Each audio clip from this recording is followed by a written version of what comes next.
When you hear the word animator, you probably think of someone working on a movie.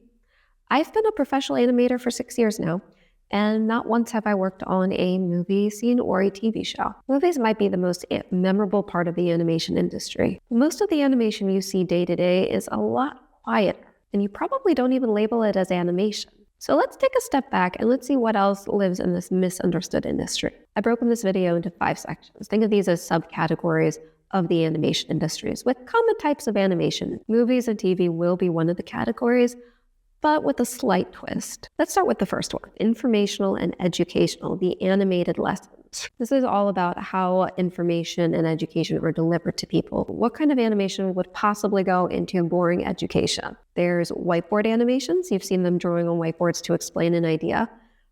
That's one kind of informational and educational animation. Another in this category is patient education and medical animation. Think of those videos you see in your doctor's office explaining what asthma is, or showing the body and where you're going to be getting your insertion. There's also infographic animation, where it's taking an idea and boiling it down and showing it through animation.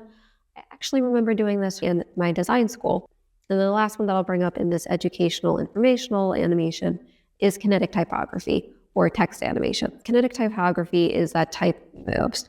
When I'm specifically talking about kinetic typography, it's that the type moves very dynamically. I can show this as an example. This is something that I've made in the past. But kinetic typography is a little bit tricky to tie down just to informational and educational, because kinetic typography, type is technically moving no matter where you are in any of these categories that I'm going to mention, because type is one of the biggest things that is used to communicate and to sell to.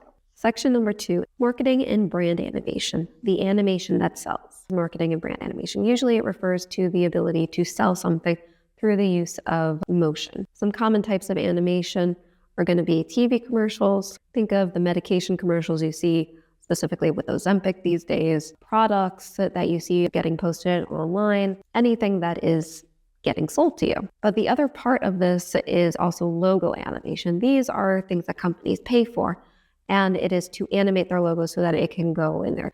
Think of the commercials for Adobe. Those are motion design based, because there's usually something on there that is graphics. There's also product demo animations. Think of watches getting taken apart and put back together, very high-tech stuff. All of those are animations that are showing how the product works.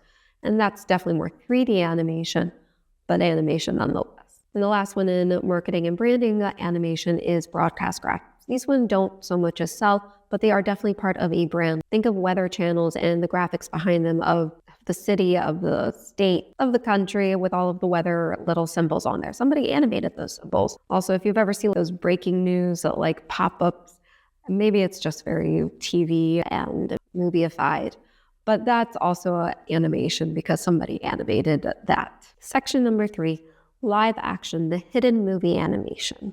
So this is where that movie and TV animation that you don't realize is animation actually comes in. It's not just the Disney stuff.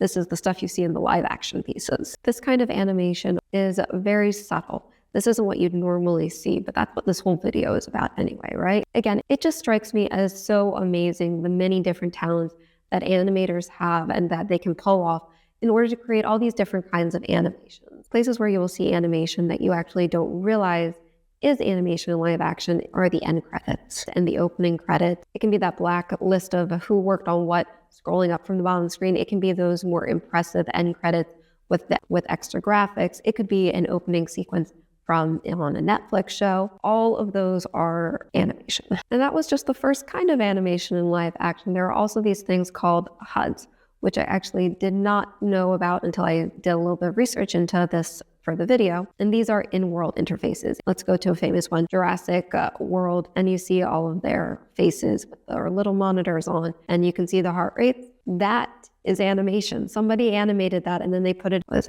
in editing. You will also be able to see these kinds of graphics in futuristic movies when they have a lot of the screens holograms. And then there's the obvious animated visual effects. These can be snow, fire, things like that. And the last one that I'll mention in live action, this one tends to get overlooked. It's usually used as a secondary piece of information, and that is lower thirds. This is usually something that will share somebody's name.